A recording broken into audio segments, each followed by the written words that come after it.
यो फिफा विश्वकप 2026 मा तपाईहरुले फल कार्डसँग सम्बन्धित केही कुराहरू नोटिस गर्नुभयो किनकि फिफा विश्वकप 2026 को क्वार्टर फाइनल खेल सकिदासम्म 13 वटा रेड कार्ड युज भइसकेका छन् भने येलो कार्ड त दर्जनौको संख्यामा छ।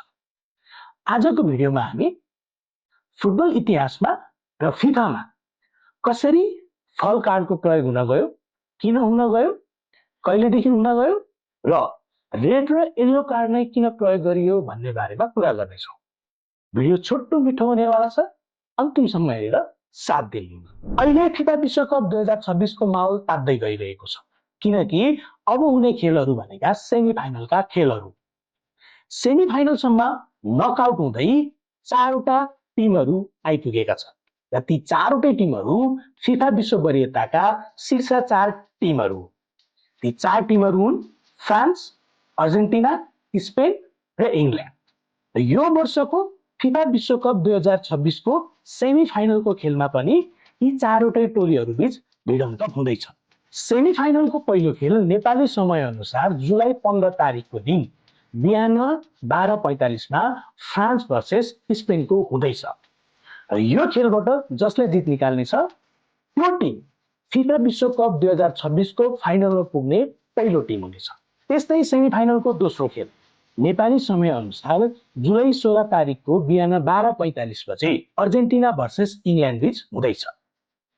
यी दुवै खेलबाट जुन टिमहरूले जित निकाल्न सफल हुन्छन् ती टोलीहरूले फिफा विश्वकपको ट्रफीको लागि जुलाई 20 तारिकमा नेट लाइफ स्टेडियममा प्रतिस्पर्धा गर्नेछन् र जुन टिमले जित निकाल्न सक्दैनन् त्यो टोलीहरूले 19 तारिकमा मायामी स्टेडियममा तेस्रो स्थानका लागि प्रतिस्पर्धा गर्नेछन्। अब कसले इतिहास रच्ला र को इतिहास बनेर जाला त्यो त आउने समयले बताउने नै छ।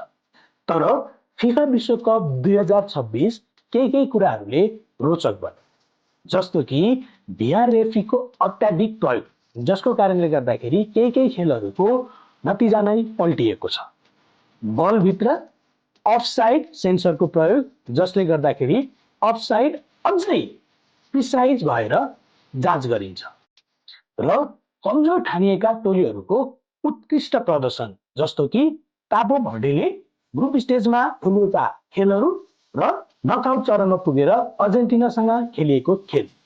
यो कुराहरू फिफा विश्वकप 2026 को हाइलाइट मोमेन्टहरू हो। तर यी कुराहरू भन्दा पनि अलि फरक कुरा चाहिँ के रह्यो भन्दाखेरि फिफा विश्वकप 2026 मा फल कार्डहरूको अत्याधिक नै प्रयोग भएको देखिन्छ।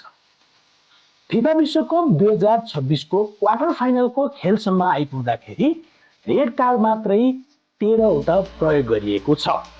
यदि पछिल्लो विश्वकप 2022 कतार र 2018 रसियासँग तुलना गर्ने हो भने पनि यी दुईवटा विश्वकपमा जम्मा 4 वटा रेड कार्ड प्रयोग भएको थियो। यो 4 वटा रेड कार्ड पुरै खेलभरि प्रयोग गरिएको थियो। तर फिफा विश्वकप 2026 को क्वार्टर फाइनलको खेल सकिदासम्म 13 वटा रेड कार्डको प्रयोग भइसकेका छन् भने येलो कार्ड त दर्जनौं हुन्छ। अब यति धेरै फल कार्डको प्रयोग किन भयो त्यो त हामी रेफ्रीलाई नै छोडिदियौं। आजको भिडियोमा हामी फल कार्डको फुटबलमा कसरी इन्ट्री भयो, कहिलेदेखि गरियो, किन गरियो, कसरी गरियो र किन रातो र पहेँलो कलर नै कार्डमा हामी युज गर्छौं त्यसको बारेमा छलफल गर्नेछौं। फिफाले विश्वकप आयोजना गर्न लागेको लगभग 100 वर्ष हुन लागिसकेको छ। सन् 1930 मा यसले पहिलोचोटि विश्वकप आयोजना गरेको थियो, तर त्यो खेलमा फल कार्डको प्रयोग भएको थिएन किनकि त्यति बेला फल कार्ड भन्ने कुरा नै थिएन। फिफा विश्वकप आयोजना भएको 30 वर्षसम्म पनि फल कार्डको कहीँ पनि प्रयोग गरिएन। फल कार्डको प्रयोग पहिलोचोटि सन् 1970 को मेक्सिको विश्वकपमा गरिएको थियो। यसको पछाडि पनि रोचक कहानी छ। के छ त त्यो कहानी सुनौ। सन् 1966 को वर्ल्ड कपको क्वार्टर फाइनलको खेलमा अर्जेन्टिना र इङ्ल्यान्ड बीच खेल हुँदै थियो। उक्त खेलमा केही फल भयो र उक्त फललाई सम्झाउन खोज्दाखेरि रेफ्री रुडोल्फ केटलिन र खेलाडीहरू बीचको कुराकानी गर्ने भाषामा धेरै नै समस्या उत्पन्न भयो, जसको कारणले गर्दाखेरि उक्त समस्यालाई सजिलै सल्टाउन सकिएन र खेलको केही समय स्थगन पनि भयो। यो खेलको विवादको कारणले गर्दाखेरि खेलको one of the head referee Ken एस्टनलाई सोच्न बाध्य बन्यो। सन् 1966 मै उनी एक दिन आफ्नो गाडीमा यात्रा गरिरहेका थिए र त्यत्तिकैमा उनी एक ट्राफिक लाइटमा गएर रोकिए। उनले त्यहाँनिर दुईवटा लाइटहरूको प्रयोग भएको देखे। एउटा थियो पहेँलो, अर्को थियो रातो। पहेँलो लाइटको अर्थ थियो अब तपाईहरू रोकिनको लागि तयार हुनुहोस् र रातो लाइटको अर्थ थियो अब तपाईहरू रोकिनुहोस्।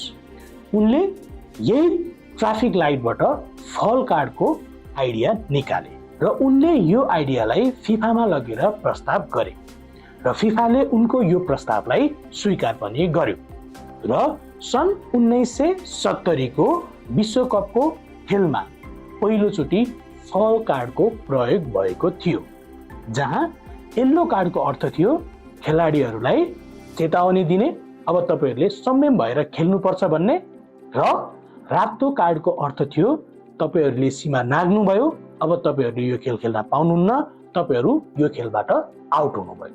यसरी 1970 मा फल कार्डको पहिलोचोटि प्रयोग गरिए पनि उक्त फल कार्ड फिफा विश्वकपमा मात्रै सीमित थियो। पछि 1976 मा इङ्ग्लिस लिगले उक्त फल कार्डहरूलाई पनि प्रयोग गरिएको थियो। यसरी बिस्तारै बिस्तारै अरू टुर्नामेन्टहरूमा पनि फल कार्डको प्रयोग हुँदै गयो। फल कार्डको प्रयोग भए पनि डबल येल्लो कार्डको प्रयोग भने भइसकेको थिएन। सन् 1992 पछि मात्रै सेकेन्ड येल्लो कार्डको पनि युज गर्न थालिएको। सेकेन्ड येल्लो कार्डको पनि अर्थ त्यही थियो कि तपाईहरू यो खेलबाट आउट हुनु। त्यसैगरी सन् 2003 मा पोर्चुगिज फुटबलले पनि अर्को दुईवटा कार्डहरूलाई इन्ट्रोड्युस गरेको थियो, व्हाइट अनि पिङ्क।